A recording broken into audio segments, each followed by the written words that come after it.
Assalamualaikum warahmatullahi wabarakatuh. Perkenalkan nama saya Auranisa Wandari, NIM J0B02438. Saya di sini akan menjawab soal UTS mata kuliah Pancasila.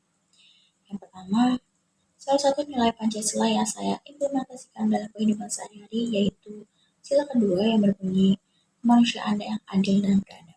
Saya berusaha menghormati hak dan juga martabat orang lain dalam setiap interaksi.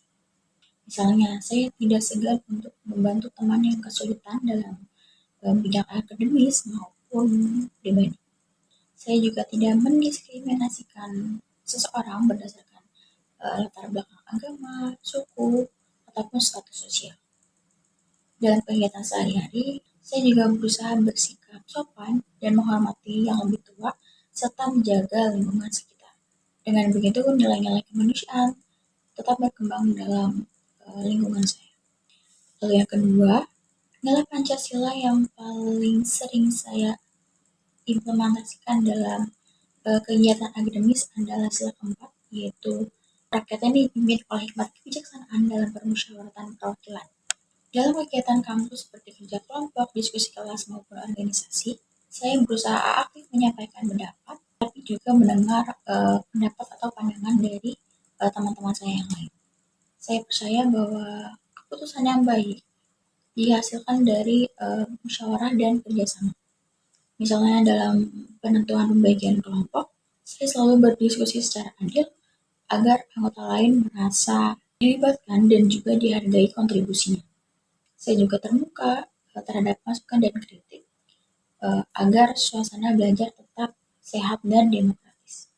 Lalu yang ketiga, sebagai makhluk sosial, saya menjunjung tinggi identitas nasional dengan menerapkan sikap gotong royong dan toleransi dalam kehidupan bermasyarakat. Indonesia dikenal sebagai bangsa yang majemuk, dan saya percaya kekuatan bangsa ini yaitu terletak pada perbedaannya. Saya ikut berpartisipasi dalam kegiatan lingkungan seperti kerja bakti, serta membantu jika ada tetangga yang membutuhkan pertolongan. Dalam berkeluarga sehari-hari, saya tidak hanya menjaga sopan santun, tapi juga aktif membangun semangat persatuan, misalnya dengan menghormati perbedaan budaya dan ikut serta dalam kegiatan lintas komunitas. Lalu yang keempat, konstitusi merupakan hukum dasar yang menjadi pedoman dalam mengatur sistem pemerintahan dan kehidupan bernegara. Indonesia, konstitusi utama adalah Undang-Undang Dasar 1945. Berfungsi sebagai dasar hukum tertinggi, dengan contoh nyata dari penerapannya adalah pelaksanaan pemilu yang dilakukan secara periodik untuk memilih presiden, anggota DPR, dan kepala daerah, yang semua prosesnya diatur dalam Undang-Undang Dasar 1945, serta dijalankan melalui lembaga-lembaga seperti Bawaslu dan juga KPU.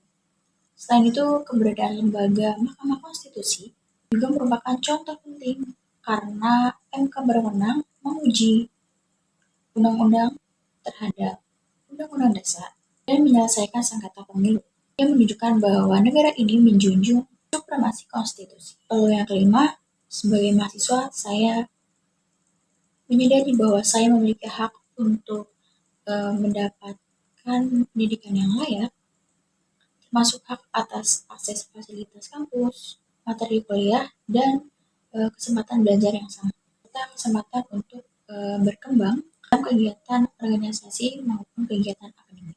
Namun saya juga punya kewajiban berupa mengerjakan tugas tepat waktu, hadir tepat waktu, menjaga etika dan sopan santun, dan berusaha aktif dalam diskusi kelas.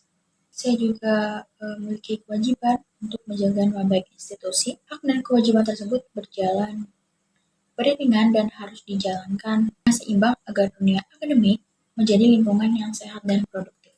Lalu yang keenam, demokrasi adalah sistem pemerintahan yang mengutamakan partisipasi rakyat dalam pengambilan keputusan. Di Indonesia, demokrasi dijalankan melalui pemilihan umum, kebebasan berpendapat, dan musyawarah untuk mencapai mufakat.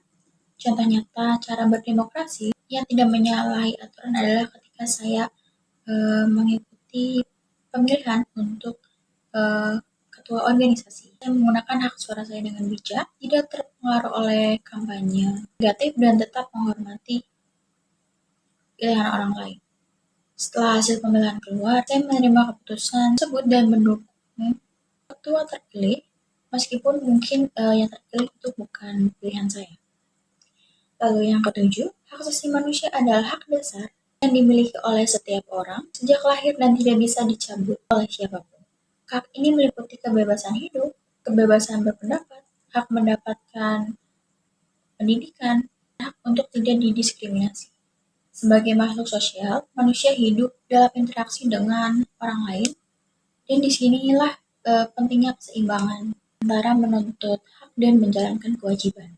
Saya memahami bahwa menggunakan hak milik pribadi tidak merugikan hak orang lain.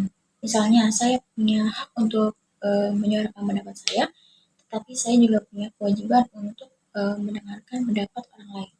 Dalam kehidupan sehari-hari, saya berusaha untuk menghormati orang lain, membantu mereka yang membutuhkan, dan bersikap adil dalam pergaulan.